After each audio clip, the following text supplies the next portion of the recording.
All right, let's talk a little bit about the gravel bike geometry. So there's a bunch of different choices you can make. Typically you want a gravel bike to be stable. Going downhill on gravel fast is sketchy. It can feel very out of control, and you really, really want stability, but you also don't want a bike that feels dead. And there's a couple of approaches that companies take.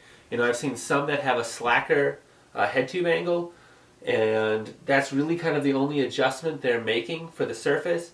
I myself like to keep a fairly traditional road head tube and trail number so that it feels pretty snappy and lively. And where I choose to get stability is from bottom bracket height. I use a little bit lower bottom bracket. This really, really helps the bike feel planted when going downhill, which I like. I don't actually find it to be a nuisance off-road. As I said, it's optimized for a 38C tire, so in terms of pedal strike or crank arm strike, when you're off-road, you start putting those 2.0 tires in there, and you get a significantly greater amount of room, so that really shouldn't be an issue. The other thing I like, as I talked about, is a little bit longer chain stays. The longer chain stays, they give you that stability, they give you room for a bigger tire, and more importantly, I think they give you a good amount of compliance. I don't want a super stiff rear end.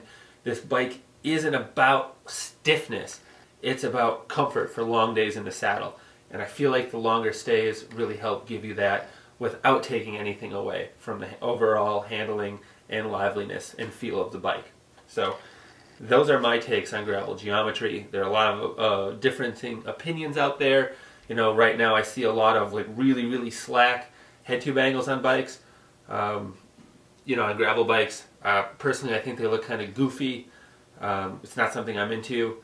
Like the whole mountain bike influence on it, I'm a little more coming from, I come from a riding track bikes and road bikes kind of background, so I like things a little more traditional, currently anyway. We'll see where the future takes me.